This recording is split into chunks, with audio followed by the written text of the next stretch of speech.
Hyvää huomenta. On maanantai 18. päivä elokuuta 2025.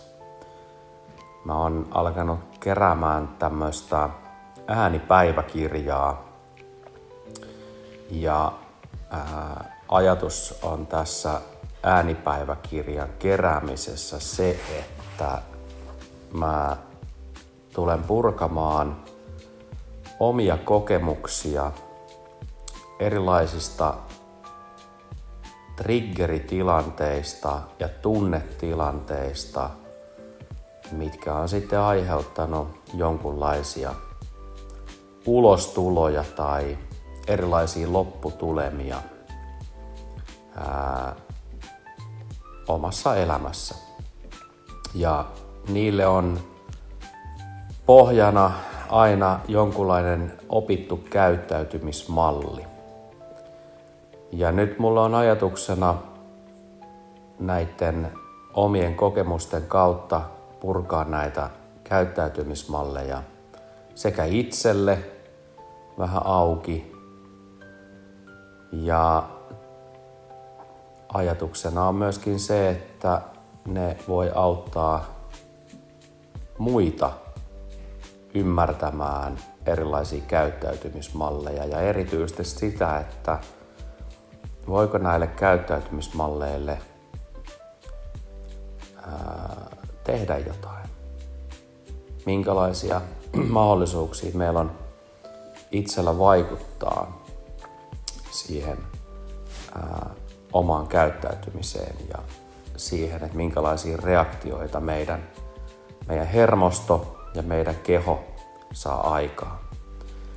Ja tässä oleellisena linkkinä kehon toiminnassa on meidän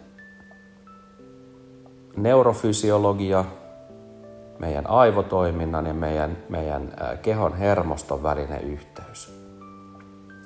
Ja mä tuun purkamaan näissä äänipäiväkirjoissani omakohtaisia kokemuksia ja myöskin sitä, että millä tavalla mun oma identiteetti, ehkä jo oma persoonallisuus, oma kehollinen toiminta vaikuttaa siihen, että miten minä toimin. Laajemmin ajatellen, niin voi ajatella niin, että meidän jokaisen ihmisen oma persoonallisuus, oma identiteetti, oma hermosto, meidän oma elimistö, meidän omat geenit, meidän erilaiset vaikuttimet, meidän minuus ja kehollisuus yhteydessä tähän ympäröivään maailmaan vaikuttaa siihen, että miten me toimitaan ja minkälaiset erilaiset asiat saa meissä ihmisissä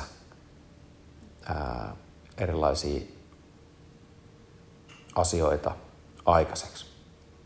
Ja mä toivon, että nämä mun kokemukset auttaa myöskin muita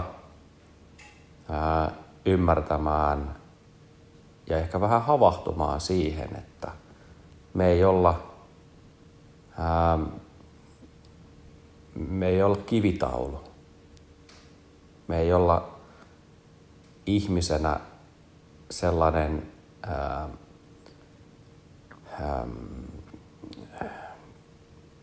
valmiiksi kirjoitettu kirja, jonka täytyy aina toimia samalla tavalla, vaan mä uskon siihen, että ja olen myöskin tutustunut aiheeseen ja tästä on myöskin tieteellistä todistetta siitä, että me ensinnäkin pystytään muuttamaan meidän toimintamalleja Ja siihen on olemassa ihan todennettuja hyviä harjoitteita ja menetelmiä, että miten sitä meidän omaa toimintaa ja meihin kirjoitettuja tai meihin kirjoittautuneita ohjelmia, toimintaohjelmia, algoritmeja pystytään muuttamaan niin, että ehkä aikaisemmat toimintamallit, mitkä on tuottanut meille jonkunlaista lopputulosta, ja ne ei ollut välttämättä kauhean positiivisia, niin me pystytään muuttamaan näitä toimintamalleja niin, että se meidän tulevaisuuden minä on sellainen, joka tuottaa parempaa elämää. Ja mä toivotan sut mukaan tälle matkalle. Let's enjoy!